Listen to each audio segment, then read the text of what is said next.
in the candlelit corridors of the Joseon dynasty, where silk whispered secrets and goose feathers held more loyalty than kings, empresses ruled with elegance and a touch of scandal. Their lovers, hidden behind poetry scrolls, disguised as eunuchs, and once, allegedly, as a goose. Yes, a goose. This is not your average history lesson. It's a lullaby laced with forbidden glances, dumpling diplomacy, and hairpins that meant, meet me at midnight. So, fluff your pillow, silence your ministers, and prepare to drift into a world where royal romance was whispered, never written, except in the margins of a eunuch's diary. Because when the palace sleeps, the secrets wake, and, before you nod off, don't forget to like, subscribe, and let me know in the comments which palace you're watching from. Queen Min was not born into power. She seized it with grace, grit, and a nose for strategy. And when her husband, King Gojong, began spending more time with his concubine than with his crown, she turned to the oldest weapon in the royal arsenal, perfume. But not just any perfume.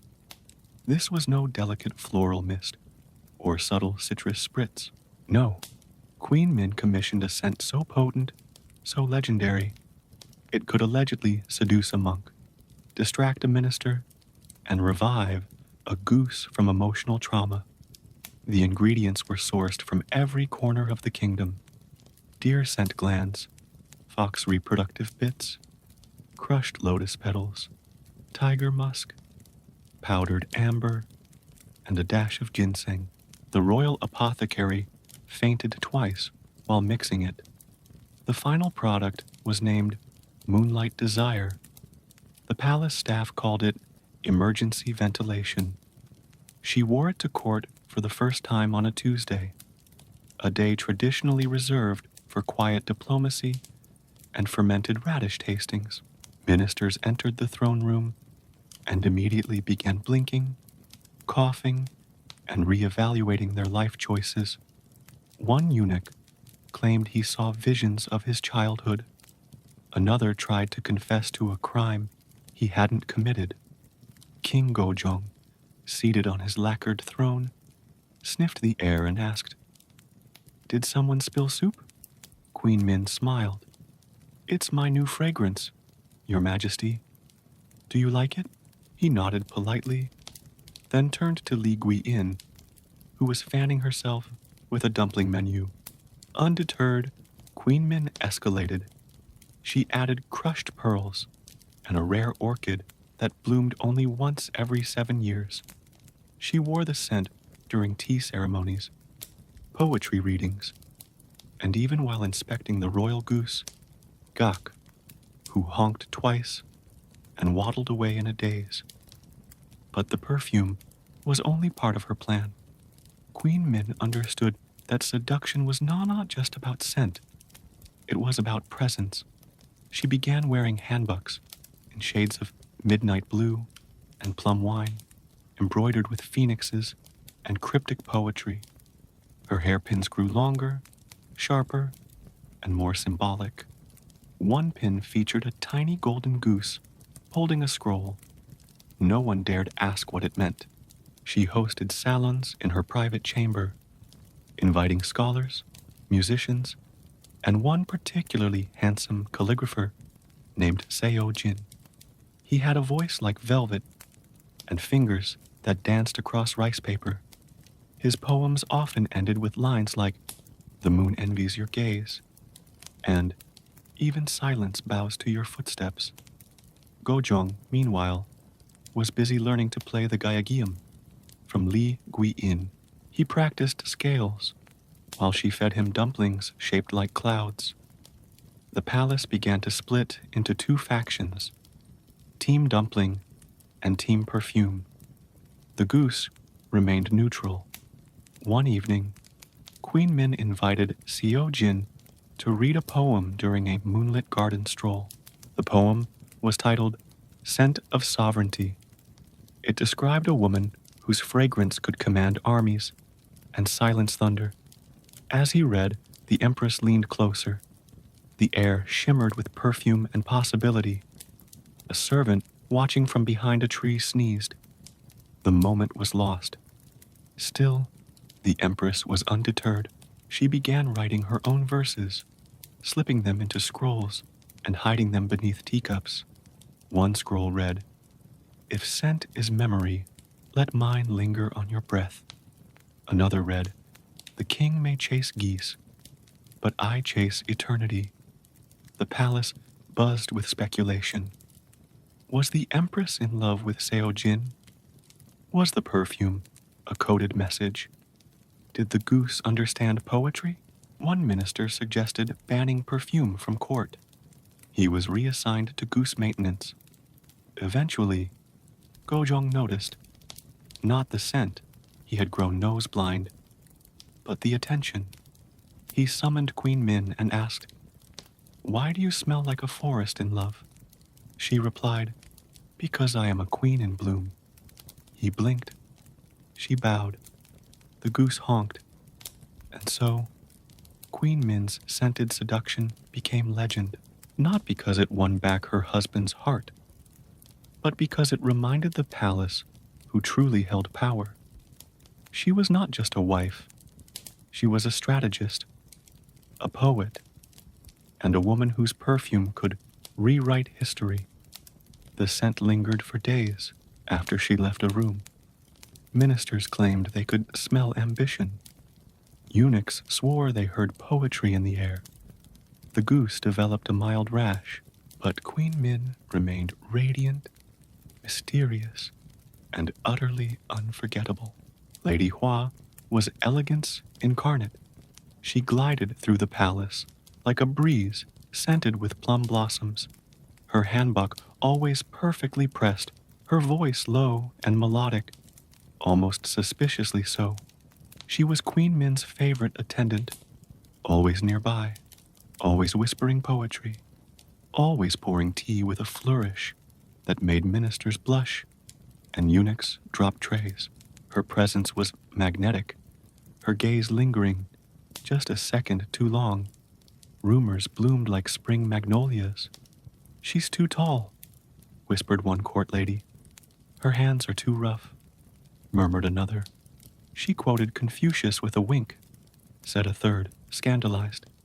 One night, a servant claimed to see Lady Hua removing her wig behind a silk screen. Beneath it, a man's topknot. The palace erupted in whispers. Was Lady Hua a spy? A lover? A performance artist? Queen Min said nothing. She simply requested more poetry and longer tea ceremonies. Lady Hua vanished weeks later. Officially, she was reassigned to a distant province. Unofficially, she was seen boarding a boat with a goose and a suitcase full of silk scrolls. Her final poem, found tucked inside the Empress's pillowcase, read, "Love wears many masks. Mine was velvet and longing. Yours was moonlight and silence." The Empress read it once, then twice, then burned it in a candle made of plum oil and foxwax. The goose honked softly from the garden in the heart of the Joseon dynasty, where the scent of pine mingled with the rustle of silk handbooks, and the air was thick with incense and intrigue. Weddings were solemn, sacred, and slightly absurd. The highlight of every royal wedding? A live goose. Not a roasted goose. Not a painted one. A real, waddling, honking goose, handed from groom to bride as a symbol of eternal fidelity. Geese, after all, mate for life, or so the Confucian scholars claimed, while ignoring the fact that geese also bite, poop mid-ceremony, and occasionally attack ministers. Empress Myeongsong, born Min Ja-young, received her goose with grace. She bowed. The goose honked. King Gojong, barely 15, smiled nervously. He was more interested in his new silk shoes than his bride. She, 16 and sharp-eyed, already sensed the imbalance. Their marriage began with feathers and awkward symbolism. The goose, unaware of its role, tried to escape. It was caught by a eunuch named Day, who later claimed the goose whispered palace secrets to him. No one believed him, but the goose became a legend. The wedding feast was lavish. There were dumplings shaped like lotus flowers, rice cakes stacked like miniature pagodas, and a soup so spicy it made the royal astrologer cry. Queen Min sat beside her new husband, who spent most of the meal talking to his concubine's brother about calligraphy and fermented radish.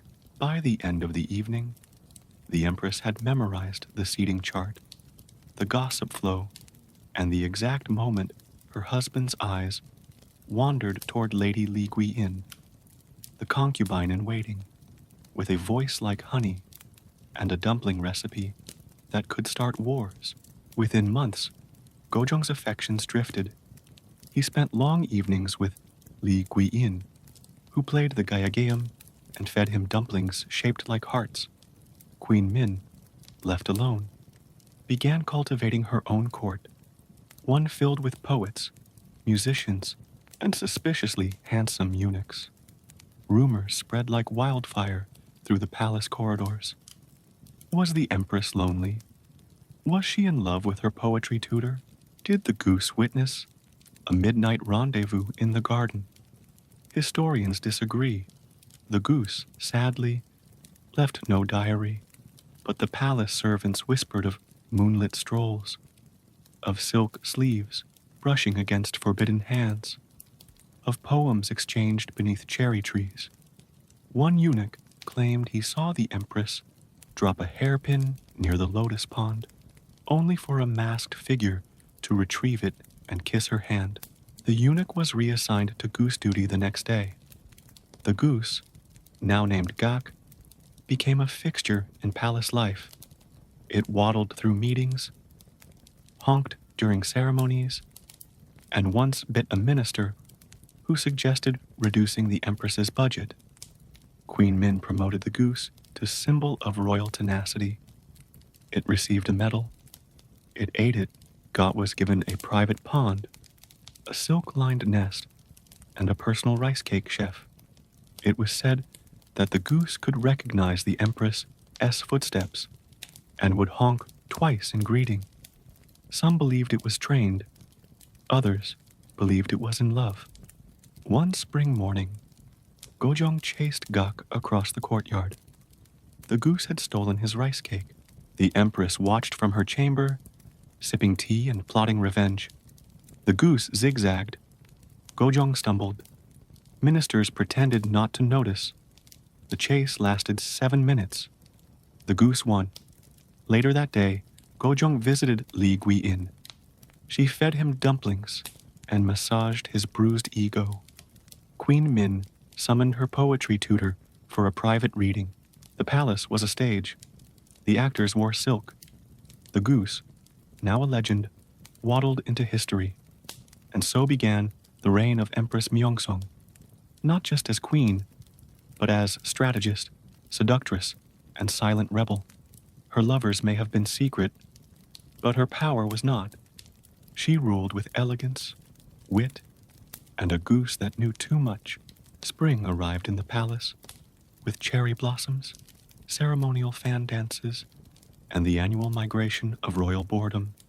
King Gojong, now a few years into his reign, and still allergic to responsibility, had taken to wandering the gardens in search of inspiration or snacks. One morning, while nibbling on a rice cake shaped like a lotus flower, he spotted Gak, the royal goose, waddling near the koi pond. Gak, ever opportunistic, snatched the rice cake from the king's hand and bolted. What followed was not a dignified pursuit. Gojong, in full royal robes, chased the goose across the courtyard, shouting, "Thief! Feathered criminal!" Eunuchs scattered. Ministers froze. One court lady fainted from second-hand embarrassment. Queen Min watched from her chamber window, sipping plum blossom tea. She didn't blink. She didn't laugh. She simply whispered to her attendant, "The goose has better instincts than half the cabinet." The chase lasted 7 minutes. Gok zigzagged past the bamboo grove, under the ceremonial arch, and through a startled poetry recital. Gojong tripped over a scroll, landed in a pile of dumplings, and declared the goose a national menace. Later that day, he sulked in the concubine wing, nursing his bruised pride and eating dumplings shaped like clouds. Li Guiyin played the geogium and told him he was brave. He believed her. Meanwhile, Queen Min summoned her poetry tutor for a private reading. The poem was titled Flight of Wisdom. It described a creature who knew when to run, when to honk, and when to steal rice cakes from fools. The palace buzzed with gossip. Some claimed the goose was trained by the Empress. Others said it was possessed by the spirit of a disgraced minister. One eunuch swore it winked at him. The next morning, Queen Min ordered a small medal engraved with the words, "Symbol of royal tenacity." It was placed around Gak's neck. The goose pecked at it, honked twice, and strutted through the palace like a general returning from war. Gojong, still sore, banned rice cakes from the garden. The goose ignored him, and so, in the annals of palace history, the day the king chased a goose became legend, not for its outcome, but for what it revealed, that sometimes the wisest creature in the palace was the one with feathers and no patience for fools. In the palace, everything spoke in symbols: fans, flowers, folds of fabric, but nothing whispered secrets quite like a hairpin. Queen Min had dozens: jade, gold, silver, bone, some shaped like phoenixes, others like falling leaves. But to those who knew, they weren't just accessories, they were messages. A jade pin meant, "Meet me at midnight." A gold one meant, "Bring snacks." A missing pin meant, "I'm furious." The Empress's lovers, alleged or actual, learned to read her hair like a scroll. One eunuch claimed he once brought dumplings instead of poetry because he misread a pin. She forgave him. The dumplings were excellent. One day she wore a pin shaped like a goose holding a scroll. Ministers stared. Li Guiyin scoffed. Seo Jin, the poet, bowed slightly and left a verse on her windowsill. "Your hair speaks louder than thunder. I will come when the moon bows." The palace buzzed. Was this a rendezvous? A coded rebellion? A fashion statement? Queen Min said nothing. She simply added a second pin, this one shaped like a plum blossom. The meaning? Bring tea and don't be late. Later that night, a shadow slipped through the garden. The goose honked once. The Empress smiled. And so, the hairpin code became legend. Not written, not spoken, just worn, with elegance, wit, and a hint of scandal. The palace was quiet, not the silence of politics or protocol, but the hush that comes when stories end and dreams begin. Queen Min lay beneath a canopy of plum blossoms, her chamber bathed in candlelight and memory. She dreamed in silk. In her dream, the palace was made of fabric, walls of velvet, floors of brocade, ceilings stitched with stars. Ministers floated like embroidered cranes. Eunuchs whispered in satin. The goose wore a robe and recited poetry. She walked through the halls, her handbag trailing threads of moonlight. Each room held a memory, a fan dance, a dumpling, a scroll folded into a crane. She passed the mirror. It bowed. She passed the tunnel. It sighed. She passed the piano. It played itself. Seo-jin waited in the garden, holding a fan painted with verses. He didn't speak. He simply opened it, and the wind carried the words. You were never just a queen. You were the poem. She smiled. Then the dream shifted. The palace unraveled gently, like a hem undone by time. The silk floated upward, wrapping the stars, weaving history into constellations. She lay down in the garden, the plum blossoms falling like soft punctuation.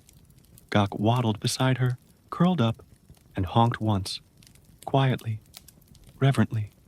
And so, the dream of silk became legend, not for its grandeur, but for its grace.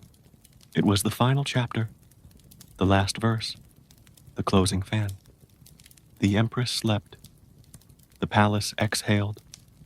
The moon bowed, and somewhere, in the folds of night, a scroll whispered, "Good night." Beneath the palace, below the polished floors, the embroidered rugs, and the goose with diplomatic immunity, lay a tunnel. It wasn't on any map. It wasn't mentioned in royal blueprints. It was a secret passed down through whispers, hidden behind a panel in the Empress' dressing room, and sealed with a jade clasp shaped like a plum blossom. Queen Min discovered it by accident, or perhaps destiny. One evening, while rearranging her hairpin drawer, she pressed too hard against the wall and heard a click. A section of wood slid open, revealing a narrow passage lit by flickering lanterns and the faint scent of jasmine. She didn't hesitate. The tunnel led to a tea house, small, quiet, and tucked behind the outer palace wall.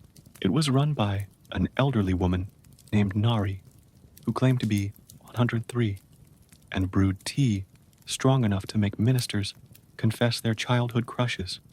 Queen Min visited often, sometimes alone, sometimes with a scroll, sometimes with a shadow. One night, she arrived wearing a cloak, the color of moonlight, and carrying a poem folded into a crane. She placed it under her teacup and waited. Seo Jin, the poet, arrived minutes later. He bowed. She nodded. They drank in silence. The poem read, "In tunnels we meet, where truth wears no crown, and love is not taxed." They never spoke of politics, never mentioned the king. They discussed metaphors, moon phases, and once, the emotional complexity of geese. Gok, the royal goose, never entered the tunnel. But one evening, it was seen waddling near the tea house, pecking at a discarded scroll. Nari gave it a rice cake and told it to keep quiet. The tunnel remained a secret. Only 3 people knew of it: the empress, the poet, and Nari, possibly the goose. Years later, after Queen Min's assassination, the tunnel was sealed, the tea house closed. But beneath the floorboards, a single poem remained. If walls could speak, they'd whisper your name and ask for more tea. Eunuchs were the quiet gears of the palace machine, always present, rarely noticed, and perpetually overworked. But one eunuch, named Jin, had a secret hobby, chronicling everything. He kept a diary, not a modest journal, but a sprawling leather-bound tome titled Feathers and Flames. It was 412 pages long, smelled faintly of plum ink, and contained the kind of gossip that could collapse dynasties. Jin wrote in code, "The phoenix preens at midnight meant Queen Min had a secret visitor. The goose honks twice meant Gak had interrupted a romantic moment. The dumpling sings referred to Li Guiyin-'s latest attempt to seduce the king with food.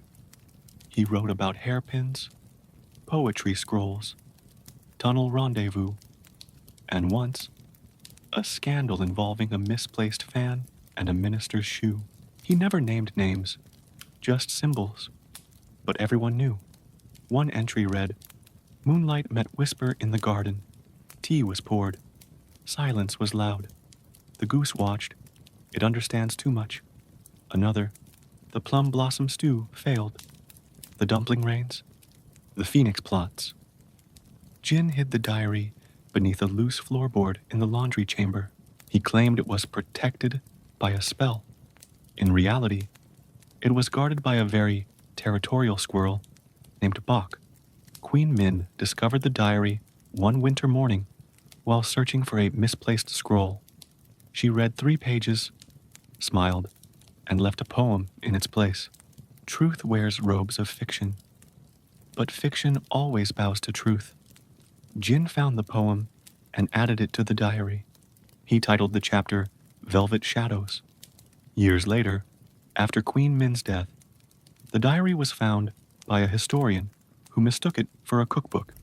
It was translated, published, and banned within a week, but copies survived, hidden in libraries, tucked behind scrolls, and once, allegedly, inside a goose-shaped teapot.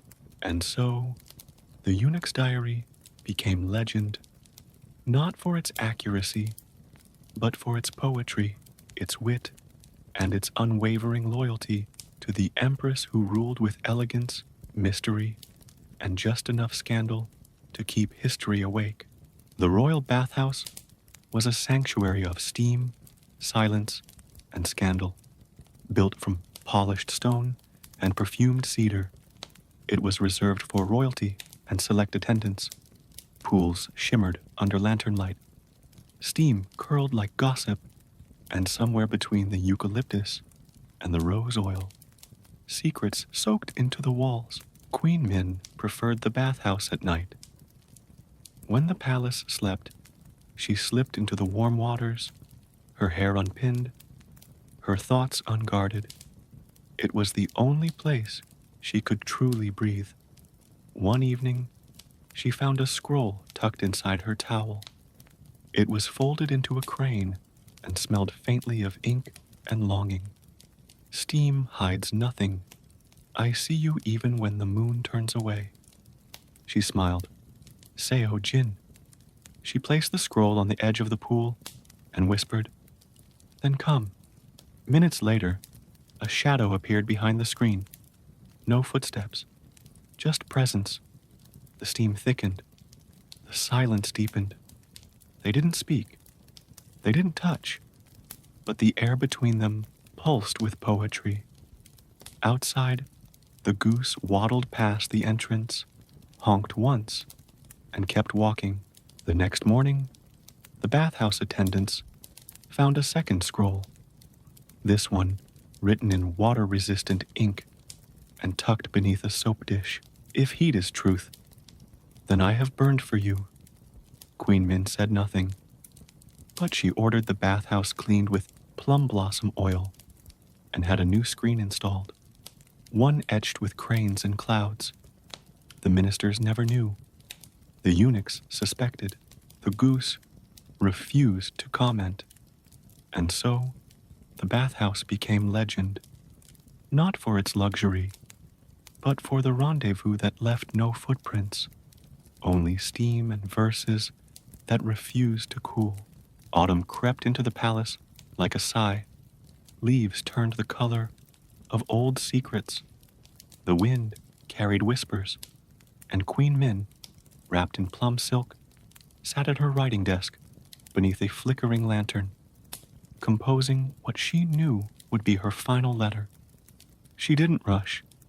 Each stroke of the brush was deliberate, each word chosen like a memory plucked from moonlight. She wrote not to a name, but to a feeling, to the shadow who had walked beside her through poems, steam, and scandal. If history forgets me, let it remember this. I loved in silence, but I loved completely. She folded the letter into a crane, sealed it with plum blossom wax, and placed it beneath her pillow. The next morning, she ordered the chamber cleaned, the mirror polished, and the goose fed extra rice cakes. Gok honked once, sensing something unspoken. That night, the stars flickered strangely. The royal astrologer claimed the heavens were shifting. Ministers blamed the weather. Seo Jin, the poet, wrote a verse. She wrote with fire and left behind ash shaped like longing. Days later, Queen Min was gone. The palace mourned. The ministers wept. The goose refused to honk for 3 days. But beneath her pillow, the crane remained. No one dared open it, not even the king. It was placed in the royal archive, sealed in a box carved with plum blossoms and silence. Years later, a historian found it. He unfolded the crane, read the letter, and cried. And so, the last love letter became legend, not for its words, but for its weight. It held a queen's heart, a poet's echo, and the kind of truth that even time bows to. It began with a honk. Gak, the royal goose, had long tolerated palace nonsense. Scrolls, scandals, dumplings shaped like hearts. But one morning, after being served stale rice cakes and ignored during a poetry recital, Gak snapped. He waddled into the throne room during a ministerial briefing, flapped his wings dramatically, and honked with such force that a scroll fell off the table. The ministers froze. The king blinked. Queen Min sipped her tea and whispered. Finally, Gak then led a march. 3 ducks from the garden joined him. A confused crane tagged along. Together, they stormed the courtyard, knocking over flower pots and pecking at ceremonial fans. One eunuch tried to reason with them. He was chased into a bush. The rebellion lasted 20 minutes. Queen Min watched from her balcony, amused. She sent a scroll to the kitchen. Fresh rice cakes, immediately, for the revolution. The king, flustered and feather-covered, declared the birds emotionally compromised. He ordered a temporary ban on waterfowl in royal meetings. Gak responded by honking outside his chamber every morning at sunrise. The ministers began referring to Gak as the feathered general. One even suggested giving him a seat on the advisory council. That minister was reassigned to dumpling inventory. Eventually, peace was restored. Fresh rice cakes were served. The ducks returned to the pond. The crane took up interpretive dance. Gak received a new medal. This one shaped like a scroll and engraved with the words, "Persistence in the face of paltry neglect."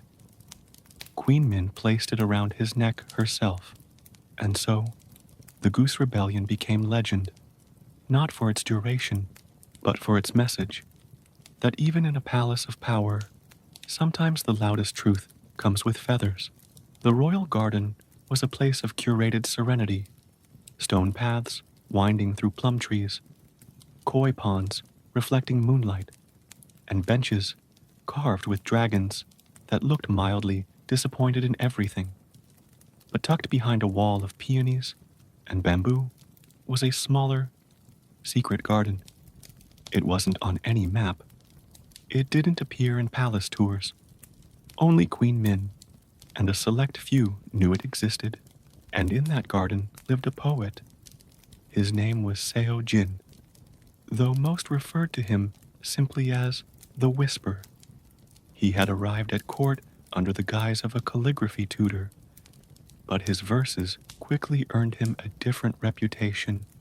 His poems were soft, haunting, and always just vague enough to be scandalous. "The moon envies your gaze," he once wrote. "Even silence bows to your footsteps." Queen Min invited him to read during tea ceremonies. Ministers shifted uncomfortably. Eunuchs took notes. Li Guiyin rolled her eyes so hard she nearly sprained something. Seojin never raised his voice. He never lingered too long. But his presence was undeniable. He wore robes, the color of storm clouds, and carried a fan painted with falling petals. When he bowed, it felt like a confession. One evening, Queen Min hosted a moon viewing in the secret garden. Only 5 guests were invited. Seojin was one of them. He read a new poem titled "Scent of Sovereignty." It described a woman whose fragrance could command armies and silence thunder. As he read, the Empress leaned closer. The air shimmered with perfume and possibility. A servant watching from behind a tree sneezed. The moment was lost. Still, the Empress smiled. She handed Seojin a scroll and whispered, "Write me something no one else will understand." He did. The next morning, the scroll was found tucked beneath her pillow. It read, "If longing were a garden, I would bloom where you walk." The palace buzzed. Was the Empress in love with her poet? Was the garden enchanted? Did the goose approve? Gok, the royal goose, waddled through the garden later that day and honked twice. Historians still debate what it meant, but Queen Min knew, and so did Seojin. The palace was built with stone, wood, and secrets. Every corridor echoed with footsteps and rumors. Every chamber held whispers tucked between silk cushions and scrolls. But one wall, just one, was said to whisper back. It stood beside Queen Min's private quarters, a plain stretch of lacquered wood with a faint crack running through its center. Servants called it the echo chamber. Eunuchs avoided it. Concubines swore it repeated things they hadn't said aloud. One court lady claimed she heard her own name whispered while she brushed her hair. Another said the wall recited a poem she had only written in her diary. A third insisted it once said, "The goose knows." Queen Min, ever curious, decided to test it. Late one evening, she approached the wall alone, wearing a hanbok the color of midnight. She placed her palm against the wood and whispered, "I miss you, moonlight." Silence. Then, faintly, from somewhere deep within the wall, soft honk. She blinked. The goose, Gak, was asleep in the garden, or so she thought. The next morning, she ordered the wall painted with cherry blossoms. Beneath the petals, she had a poem inscribed in invisible ink. Even walls listen when hearts speak. Even silence remembers.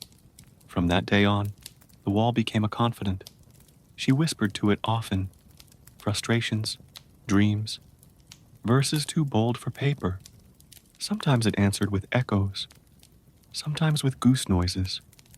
Once it said, "He still watches." She never told anyone what that meant, but the wall remained, quiet, loyal, and just a little bit haunted. Li Gui-in was more than a concubine. She was a culinary sorceress. Her dumplings were legendary, stuffed with lotus root, wild mushrooms, and a mysterious spice she refused to name. They were said to make even the most stubborn minister reconsider his politics. King Gojong, naturally, was obsessed. He visited her chamber daily, drawn by the scent of sizzling scallion oil and the promise of dumplings shaped like clouds, hearts, and once, controversially, a goose. Queen Min was unimpressed. She summoned the royal chef and demanded a counterattack. The result? A dish called Imperial Plum Blossom Stew. It was beautiful, poetic, and tragically bland. The king took one bite and asked for dumplings. The empress tried diplomacy. She banned dumplings from court events. Gojong responded by hosting a private dumpling banquet in the concubine wing. The goose was invited. It honked approvingly. Li Gui-in, sensing her rise, began writing a cookbook. It included recipes like seduction soup and scandalous sesame rolls. One chapter was titled, "How to Win a King in 3 Bites." Queen Min, ever strategic, invited a poet to dinner. She served verses with rice and metaphors with tea. The poet wrote a haiku about her hairpin. The king didn't notice. He was busy licking soy sauce off his fingers. The palace split into factions, Team Dumpling and Team Poem. The goose remained neutral, though it was seen waddling near the kitchen more often. One evening, Queen Min sent a scroll to Li Guiyin. It read, "A dish may feed a king, but a queen feeds history." Li Guiyin responded with a dumpling shaped like a crown. And so, the culinary Cold War continued, not with swords, but with scallions, not with battles, but with bamboo steamers. The palace dined, the empress plotted, the concubine stirred, and the goose, it ate everything. Queen Min's mirror was no ordinary mirror. It was framed in silver, etched with plum blossoms, and rumored to be enchanted. Some said it was a gift from a shaman. Others claimed it once belonged to a Ming princess who used it to spy on her lovers. The truth, only the empress knew, and she wasn't telling. She kept it in her private chamber, behind a silk screen embroidered with cranes. Every morning, she gazed into it, not to admire her reflection, but to see what it would show her. Because sometimes it showed more than just her face. One day, it revealed Seo Jin, the poet, standing beneath a cherry tree, writing verses in the wind. Another time, it showed Li Guiyin feeding dumplings to the king with a smile that could melt jade. Once, it showed a goose waddling across the courtyard, wearing a medal and looking smug. But the mirror's most curious moment came one rainy evening. Queen Min sat alone, sipping plum wine and listening to the soft patter of rain on the roof. She turned to the mirror and whispered, "Show me truth." The glass shimmered, her reflection faded, and there, in the misty surface, appeared a figure, cloaked in moonlight, holding a scroll, eyes filled with longing. She gasped. It was him. The mirror flickered. The image vanished. Her reflection returned, calm and composed. She never spoke of it, but from that day on, she placed a plum blossom beside the mirror every morning, a silent offering, a quiet hope. The palace noticed. Ministers speculated. Eunuchs whispered. The goose honked once and walked away. And so, the mirror became legend. Not for its magic, but for its mystery. It reflected more than beauty. It revealed desire, memory, and the kind of secrets only moonlight dares to keep. In the palace, words were dangerous. Spoken aloud, they could be overheard. Written in scrolls, they could be intercepted. But tucked beneath a pillow, folded, perfumed, and hidden in silk, they became sacred. Queen Min began writing pillow letters during the long nights when sleep refused to visit. Her chamber was quiet, the moon casting soft shadows, and only the rustle of her brush against rice paper broke the silence. She never signed them, never addressed them, but they were unmistakably hers. If longing were a breeze, you'd feel it each time I exhale. She placed them beneath her pillow, one by one, like secrets waiting to be dreamed. Some were poems, some were confessions. One was just a single word, stay. Seo Jin, the poet, once found a letter tucked inside a scroll he hadn't opened. It smelled faintly of plum blossoms and ink. He read it, folded it again, and placed it beneath his own pillow. The next morning, he wrote back, I stayed, even when silence tried to send me away. The exchange continued, quiet, coded, and deeply forbidden. No one knew how the letters traveled. Some claimed the goose was involved. Others believed the mirror whispered delivery instructions. One day, Queen Min found a letter beneath her pillow that she hadn't written. It read, even in dreams, I wait for your ink. She smiled, then burned it. The ashes were scattered in her tea. She drank slowly, savoring every word. And so, The pillow letters became legend, not for their content, but for their courage. In a palace ruled by protocol, they were pure emotion, folded, hidden, and softly rebellious. In the palace, dance was diplomacy. Every gesture had meaning. A flick of the wrist could signal peace. A turn of the ankle might imply rebellion. But the fan dance was pure poetry in motion. Performed once a year during the Spring Moon Festival, it was a swirl of silk, rhythm, and restraint. Court ladies trained for months to master its subtleties. Fans fluttered like butterflies, sleeves billowed like clouds, and behind every movement was a message.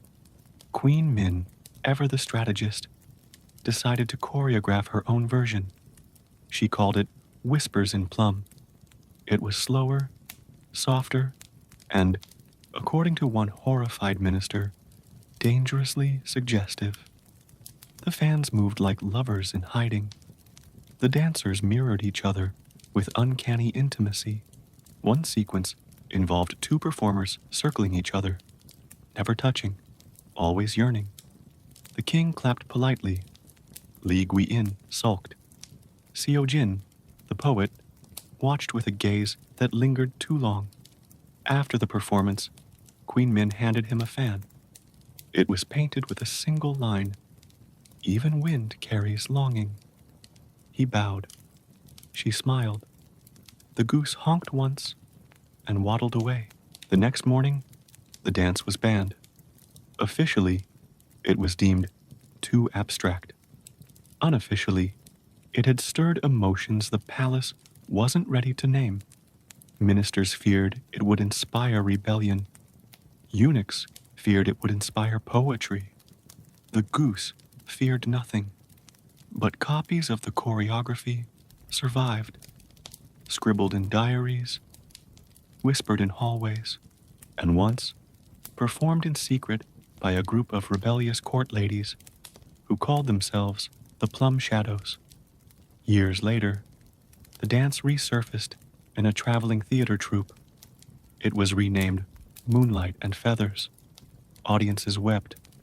One critic called it a scandal wrapped in silk. Queen Min never performed it again, but she kept the fan. And every spring, when the moon was full and the plum trees bloomed, she danced alone in her chamber, slowly, softly, with a smile that only the mirror understood. It was just past midnight when the knock came. Not on a door. Palaces didn't have those. But on the outer gate, the one carved with dragons and guarded by two sleepy eunuchs and one goose with a vendetta. The knock was soft, polite, almost poetic. The eunuchs stirred. Gok honked once, then waddled to the gate and stared at the visitor with the intensity of a seasoned diplomat. He was cloaked in navy silk, his face hidden beneath a wide-brimmed hat. He carried no scroll, no sword, no offering, just a single plum blossom tucked behind his ear. Queen Min was notified immediately. She didn't panic. She didn't summon guards. She simply said, "Bring him to the garden." The visitor bowed upon arrival. He removed his hat. His eyes were familiar, like a verse she'd read long ago and never forgotten. "I come with no message," he said. "Only memory." She nodded. "Then you've brought everything." They walked beneath the cherry trees, speaking in half sentences and shared silences. He told her of distant provinces, of rebellions quelled with poetry, of a mirror that once showed her face in a dream. She listened, then handed him a scroll. "If you return, bring nothing but your shadow. I'll recognize it." He bowed again. Gak honked twice. The visitor smiled. By dawn, he was gone. The eunuchs claimed he vanished into mist. The goose claimed he took its rice cake. Queen Min said nothing. But that morning, she wore a new hairpin, silver, shaped like a plum blossom, And the palace whispered. The past had knocked, and the empress had answered. Music in the palace was meant to soothe, not stir. The Gaiagium played during tea. The Hagium hummed through poetry readings. But one night, a melody drifted through the corridors that made even the goose pause mid-honk. It was a piano. No one knew where it came from. The palace didn't own one, yet the notes floated like moonlight, soft, haunting, and unmistakably Western. Queen Min, wrapped in midnight silk, followed the sound through the garden, past the koi pond, and into the old library. There, beneath a tapestry of cranes, stood a piano, black, polished, and impossible. Seojin sat at its keys. I found it in a dream, he said. Then it appeared. She didn't question it. She simply sat beside him and whispered, play something scandalous. He did. The sonata was slow, seductive, and full of secrets. Each note felt like a confession. Each pause, a kiss withheld. Ministers claimed they heard it from their chambers and felt compelled to write poetry. Li Guiyin baked dumplings shaped like musical notes. Gok the goose waddled in circles, visibly overwhelmed. The next morning, the piano was gone. In its place sat a scroll. Moonlight doesn't ask permission. It simply reveals. Queen Min ordered a new tapestry. This one embroidered with piano keys and plum blossoms.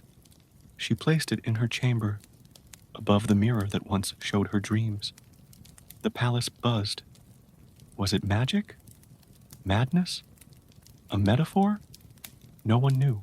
But that night, when the moon rose and the wind whispered through the bamboo, the empress hummed the sonata softly to herself, and the goose, curled beside the koi pond, honked in harmony.